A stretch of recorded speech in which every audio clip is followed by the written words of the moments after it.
Hello, and thank you again for joining us today for another TissueGnostics webinar.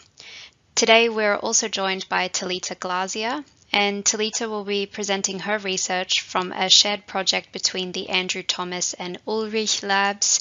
She's going to show us how these labs are using tissue cytometry to analyze challenging samples in their preclinical research for fatty liver disease.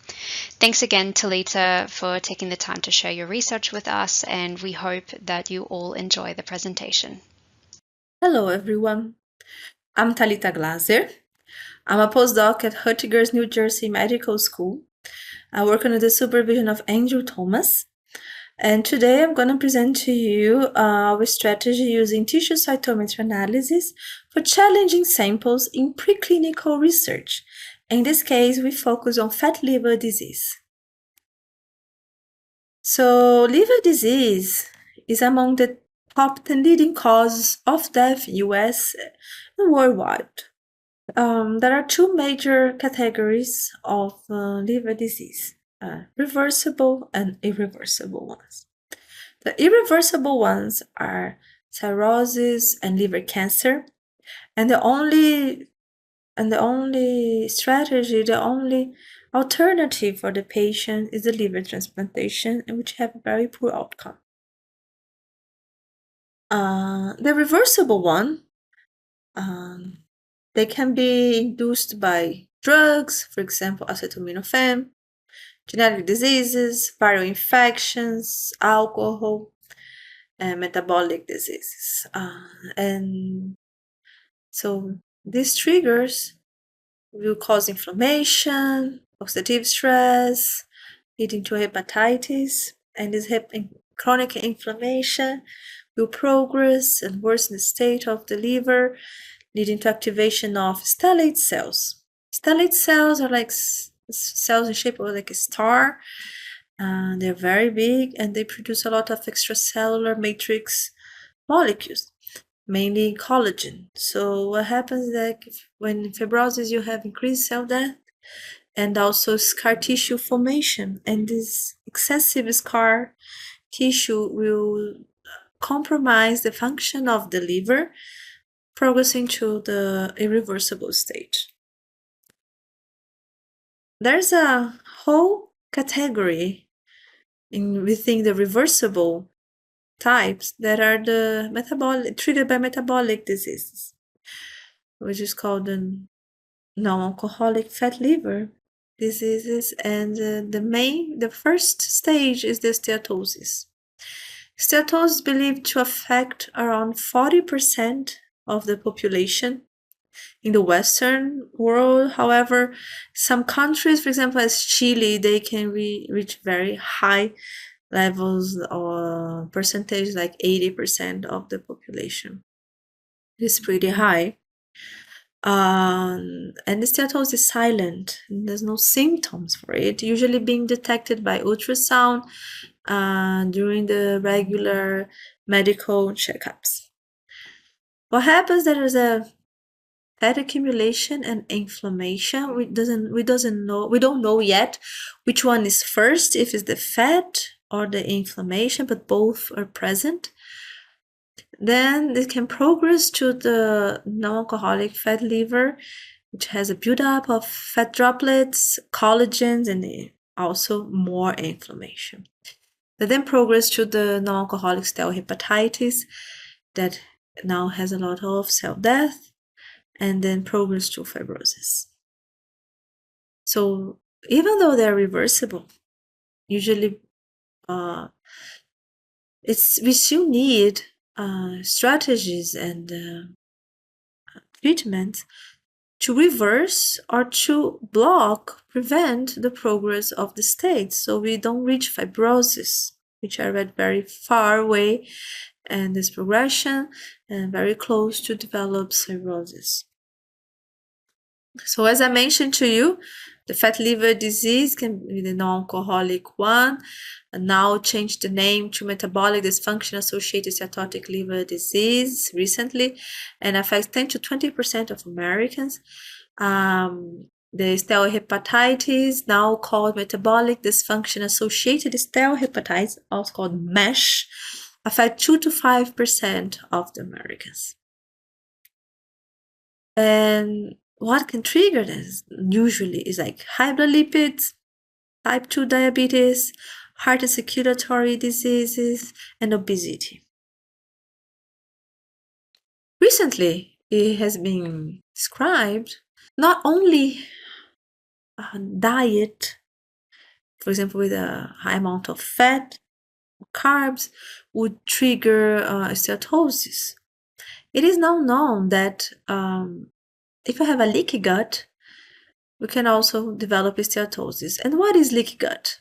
Leaky gut is when the line of your gut is compromised and the integrity is compromised, so the cells that are tied together one next to the other, these adhesions are loosened, and then some debris of bacteria, so left over, can pass through, for example, LPS, lipopolysaccharides, and go to the bloodstream. Once in the bloodstream, it's taken directly to the liver by the portal vein. And the liver is the first organ to receive all this endotoxin coming from the gut. But what can make this leaky gut and damage this integrity of the line? It can be, for example, something that causes inflammation in the liver, like pesticides, preservatives in the food, chemicals, dyes. It can be intolerance to lactose, it can be food allergies, all these like parasites. All of these can lead to a leaky gut, a dysbiosis, and then you can develop steatosis even though you have a balanced life with exercise and a good diet. That maybe could be an explanation of why the amount of people with steatosis is increasing worldwide. If you have a high-fat diet and you don't have a leaky gut, you can develop to have inflammation and mild fibrosis. It's very bad.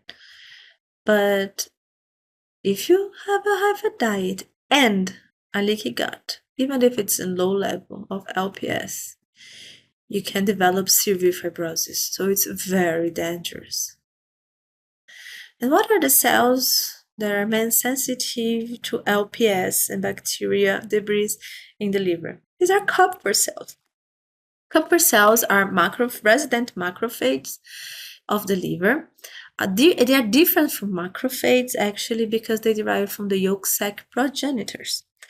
For example, as microglia, they also derive from the same progenitors. During development, they migrate and stay, for example, in the brain is the microglia, within bones is osteoclasts.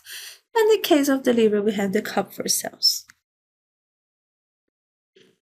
So the Kupffer cells here represented as like little purple spiders, as you can see here, look like they have these prolongaments, and as they stay next to these endothelial cells of the sinusoids of the liver, and they keep there with the brains sensing the environment. So trying to detect different molecules passing through the bloodstream, and that could be important for them to detect, for example, damage related molecules or infection, like the pathogen. As macrophages, Kupffer cells can also have different phenotype polarization called M1, M2. M1 is known to be like a pro-inflammatory phenotype, while M2 is considered a pro-resolution phenotype, and has been seen that in both alcoholic and non-alcoholic liver disease, M2 promotes the death of M1. So this could be a good strategy to block long-term chronic inflammation that would lead to the development, the progress from steatosis to fibrosis. And there are some markers described for these phenotypes. So, for example, in rats, we have like CD163, and in mouse, we have CD206 as a markers for pro-resolution, M2. And iNOS is a typical marker for both organisms as a pro-inflammatory phenotype, M1. And when they don't have any of them, but have the presence of 480, it would be M0, like rest state. It is known that in macrophages, not in Kupffer cells, that the inflammatory responses have a buildup of reactive oxygen species.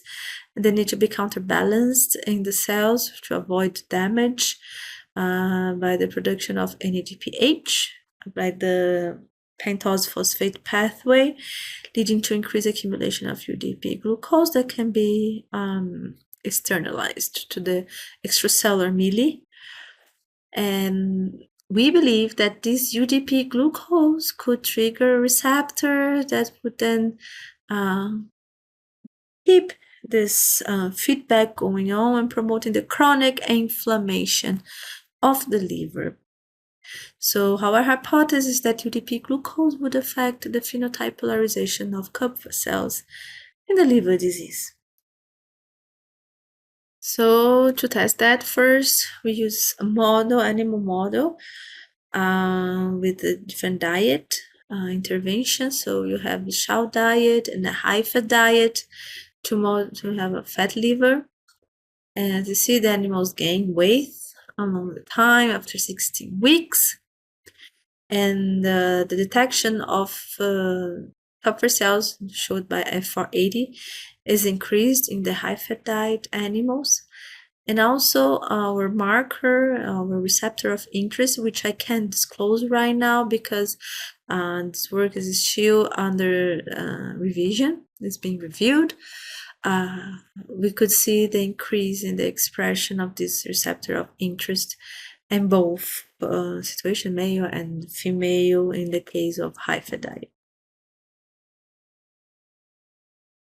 So, okay, we know that this receptor is increased in the high-fat diet model. So, how can we study it better, the role of this receptor and the phenotyping of Kupffer cells? We believe it's the best way to start is in the in vitro model, because in this way we can decrease the variability and the possibilities of interference, and we can know exactly how this receptor works in this kind of cell. In this case, we need a pure population of Kupffer cells, and this is pretty hard to do. Kupffer cells isolation has very low yield. It's pretty hard to work with it, and then also the survival rate is low. And so to make an in vitro model of these Kupffer cells and to use it to test in preclinical with our pharmacological tools, we need many parallel pharmacological conditions. So we need many different samples. And in this case, we decide to use tissue cytometry to skip this issue. So we want to evaluate if, for example, the free fat acids like palmitate activating TL1, 2, or 6, and the LPS activating TL4 in Kupffer cells can be blocked, interfered by a receptor of interest. For that, we improved some previous described protocols in the literature, and to get more cells and more stable to do our tests. Basically, they are like perfusion of the liver of these animals alive, the from the vena cava to the portal vein with buffer, then with collagenase, removal of the gallbladder, getting the cells in the buffer, sedimentating them through a Perkel gradient, and then we could have the endpoint with the cells after 2 days of culture. We start the procedure of the in vitro model of steatosis. So here, as we can see, we get a good field of cells, a good confluence. It's pure, of good purity of Kupffer cells, as shown by 480. And also we can see by the green staining that our receptor of interest is being expressed. Not only this, after 2 days the cells are still active to phagocytes, so this was shown by India ink staining. We just add India ink in the medium for some minutes, wash out, and then the particles of India ink are eaten by the macrophage, by the Kupffer cells, can be seen here as in black.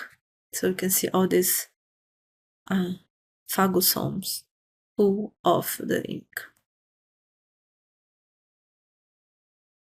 So to validate, to use TissueFAXS for studying polarization and also in vitro model of Kupffer cells, we use some slides of the tissue and from hyperdiet shell animals, and we stained for Kupffer cells, in this case here for 480.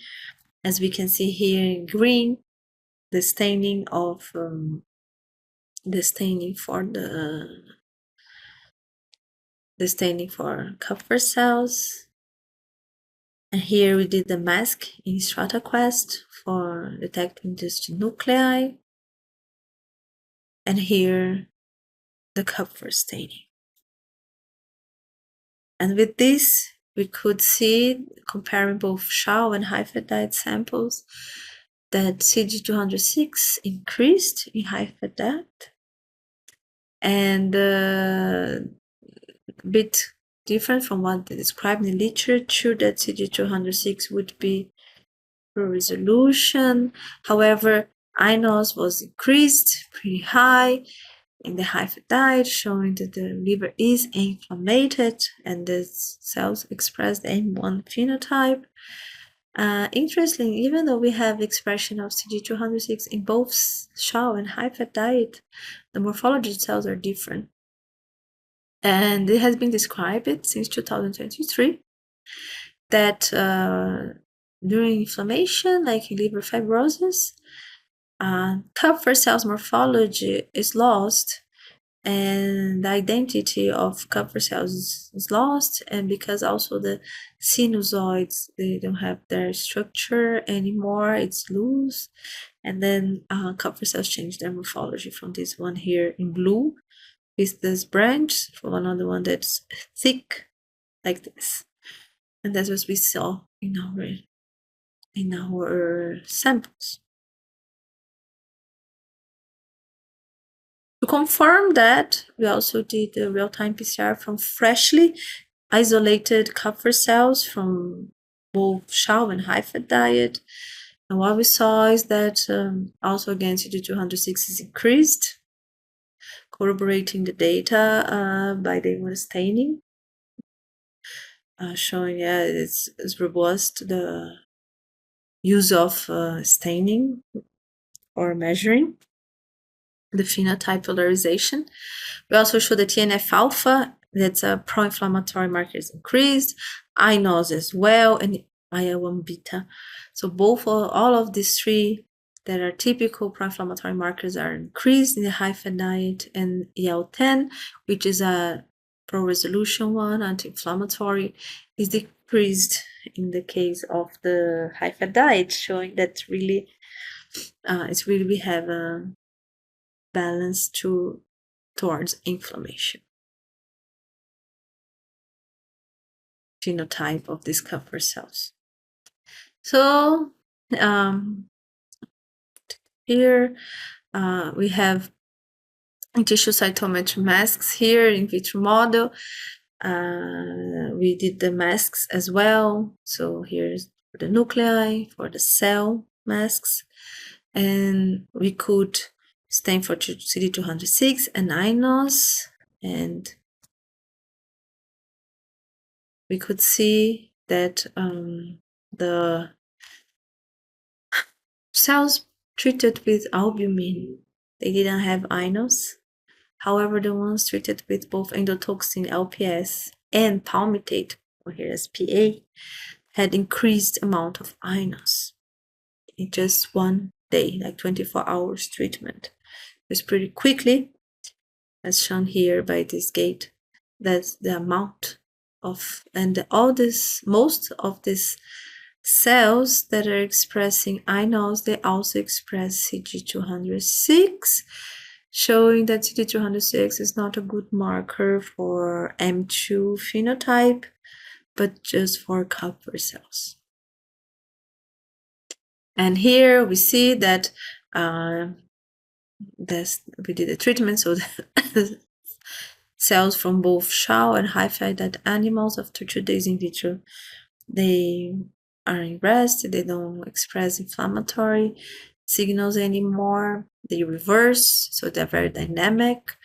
And once we apply palmitate LPS for 24 hours, there's a huge increase in inos expression, and it's be quantified by tissue cytometry, as shown here.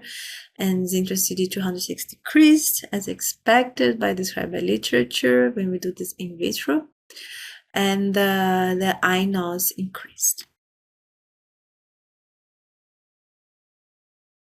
When we want to evaluate our receptor, I can tell you now which drug we used. We're gonna call it X, the X drug. And so we had the BSA, we had palmitate with LPS increasing the expression of inos drastically, UDP-glucose by itself increasing, slightly increasing the inflammation.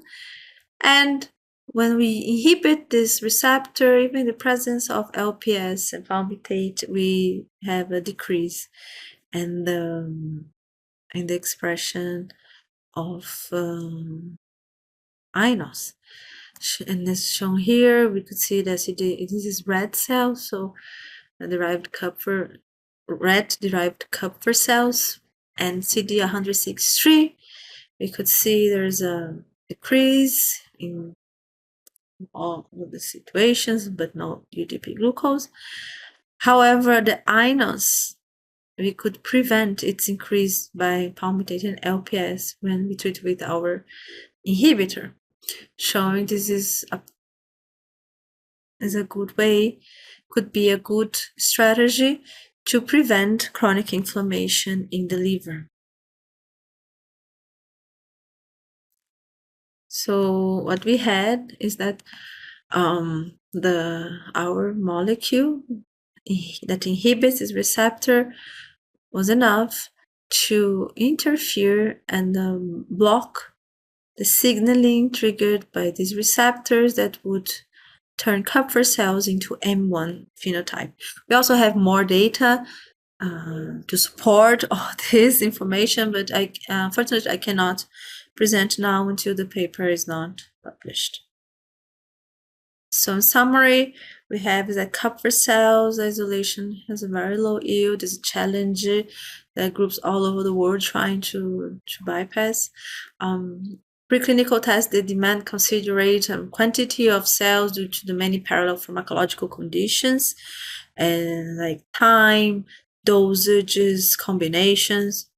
Tissue cytometry will allow us to evaluate enough events, so it could be quantity, they could quantify it, prevent sample losses, like for example, in a flow cytometry, every centrifugation you do for staining to sediment the cells, you lose sample, you lose events, even though it is as a quantitative method, you lose information. And this way we can know about each cell within the population, the single cell analysis how the cells are behaving and without losses. We have inhibition of UDP-glucose receptor prevented the M1 phenotype polarization that was induced by palmitate and LPS. I'd like to thank the members of the lab from Andrew Thomas lab, so in Rutgers University. I would like to thank mainly the people that work with me, like Olita, Juliana, Stephanie, and professors Paula, Bartlett, Larry Gaspers, and the collaborators Henning Ulrich and Kenneth Jacobson. Thank you.